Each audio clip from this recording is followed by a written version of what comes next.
Bom, gente, o primeiro exemplo então para a gente entender a ocorrência dos ventos vai ser analisar a circulação geral da atmosfera. O que significa isso? No nosso planeta existem ventos que são chamados de ventos constantes. Vamos entender como é que ocorrem esses ventos constantes, ok? Primeiro, está aqui o planeta dividido nas linhas imaginárias que foram criadas como referenciais. A gente já sabe que nas menores latitudes, ou seja, nas áreas próximas à linha do Equador, a incidência da radiação solar ela é mais intensa e essa região em torno do Equador ela é mais quente. Isso significa que nessa região próxima ao Equador, como ela é a região mais quente, a gente tem um movimento frequente de ar ascensional, ok? O Sol incide aqui com maior intensidade, aquece o ar aqui, esse ar quente ele se expande e tende a fazer um movimento ascensional. Junto com esse ar quente, é importante que vocês não esqueçam que ao longo da linha do Equador a gente tem grandes porções de oceano e de florestas. Isso significa que junto com esse ar quente que faz um movimento ascensional, a gente também tem a ocorrência de chuvas muito frequentes no entorno da linha do Equador, ok? Quando esse ar quente atinge maiores altitudes, ele se resfria, ele lentamente, na verdade, vai se resfriando, e conforme ele vai se resfriando, ele vai se tornando pesado, e ele vai fazer um movimento de descida, mais ou menos na altura da linha do trópico, tanto para o norte quanto para o sul. Vamos completar aqui.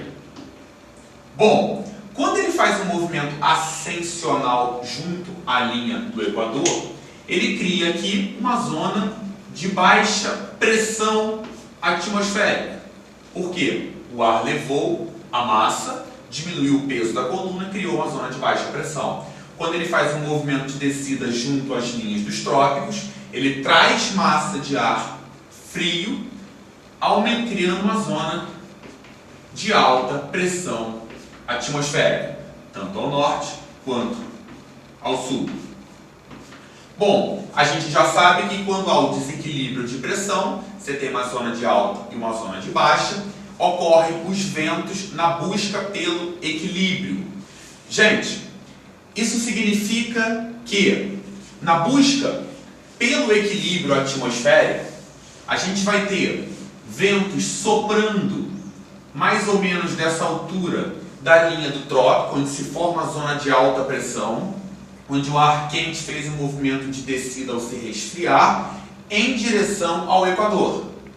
Ok? Tanto no hemisfério norte, onde ele faz esse movimento no sentido horário, quanto no hemisfério sul, quando ele vai fazer esse movimento no sentido anti-horário. Por que eles fazem em sentidos diferentes? Em função basicamente do movimento de rotação da Terra. Pelo sentido em que a rotação da Terra ocorre, esses ventos vão seguir essa direção. Gente, esses ventos que sopram da altura dos trópicos em direção ao Equador, que são ventos constantes, a gente chama eles de ventos alísios, tanto ao sul quanto ao norte. Esses ventos alísios, eles ajudam a explicar, por exemplo, por que na região nordeste do Brasil a gente tem grande potencial eólico. Quer dizer, é uma região muito aproveitável para a geração de energia elétrica a partir do aproveitamento dos ventos, já que é uma região junto à linha do Equador que recebe esses ventos alísios que são frequentes. Para você saber também, esses ventos que são ventos que ocorrem em maior altitude, que na verdade são essa passagem do ar quente que se resfria para o ar frio que vai descer, esses ventos de grande altitude que ocorrem na direção contrária, a gente chama de ventos contra-alísios, ok? Contra-alísios. E, logicamente, você também lembrou que, junto aos polos, a gente tem zonas de baixa temperatura. E você já sabe que na baixa temperatura o ar fica frio. O ar frio ele fica mais denso, aumenta o peso da coluna de ar, cria uma zona de alta pressão atmosférica, tanto aqui no norte quanto aqui no sul.